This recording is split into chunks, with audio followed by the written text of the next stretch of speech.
Medi-Cal in California. Now let's talk about the healthcare issue, because some of the brilliant minds in Sacramento, as you know, over the last couple of weeks, they did it again at another level last week, have said what we're going to do is let's have single-payer healthcare in the state. Let's forget about all the debate in Washington. Hey, we got all this money to throw around. I mean, I think we're taking in, $90 billion now or so in revenue. They want to spend another $200+ billion on single-payer healthcare. So now who's tone deaf? What are they smoking? What's that all about? I was just appalled and stunned. But they keep going. They keep compounding. And now there's another idea out there from, I forget the name of the rep in this, but they are saying, well, maybe because of climate change and we should eliminate free parking in California. We'll start charging you to park in front of your house. This is how absurd this is.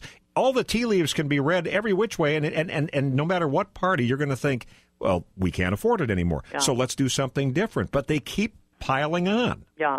Well, the single-payer health care, initiative that is, underworks by the Democrats in the state, it is the single worst idea I've ever heard. And you're right. I think it's tone deaf. I mean, look what happened in Massachusetts.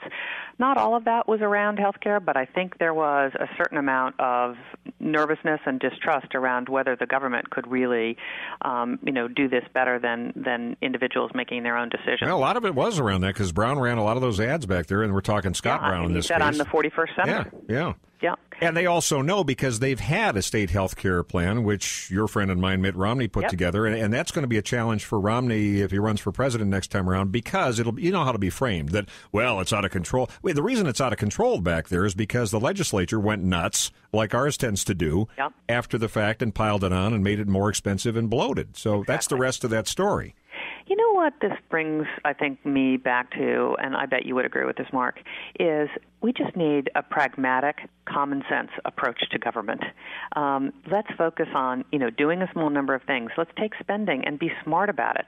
Let's, how are we going to fix our education system? Let's be smart about it and, not entertain the fringe proposals. Let's be common sense and pragmatic about this. And my belief is that 80% of Californians will rally around a common sense, straight up, transparent approach to this stuff. Well, now, and the fact is, on education, people are shocked. They were shocked in this poll I mentioned earlier. 41% of the state's budget now goes to K through 12 education. That's a ton of money, and we're still, dragging along at the bottom of the heap. Yeah, and my view is it's not the amount of money; it's how that money is spent. You bet. And we got to get more money into the classroom. Estimates are, and it's hard to know the exact number because the information technology system that runs the state is so weak. But somewhere between 50 to 60% goes to overhead as opposed to in classroom. And, if you could just switch that ratio, you'd have a lot more money for teachers, for special ed, for, the one-on-one instruction that the kids really need. And so if we could just reorganize this, I suspect we could, move up in the overall scheme of how California K through 12 education is rated.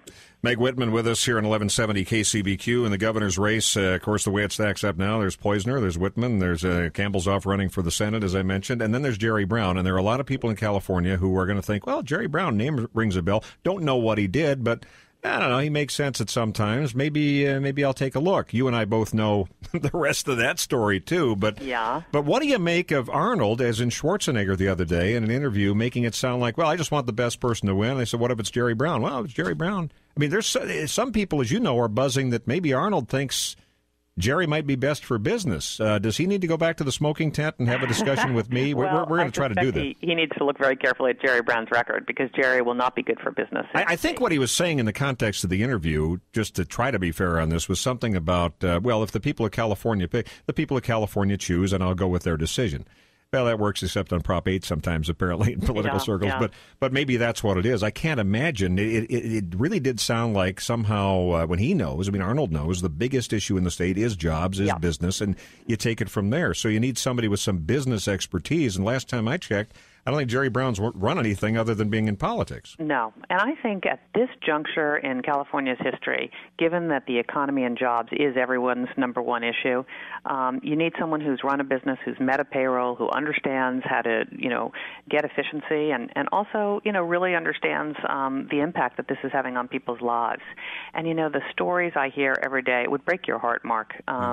Kids who can't go back to UC because fees have gone up by 32%. Or they're cutting out the one of their parents has lost a job. Yeah, or they're cutting the majors. Hearing a lot of that out of San Diego State and some of the other institutions. It's just, it's heartbreaking. And so, I think what Californians will want is someone who really has an understanding of how to create jobs, how to keep jobs in the state.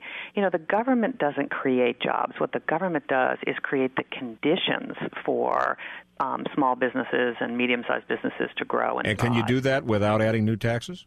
Oh, yeah. We cannot add new taxes in this state. Amen.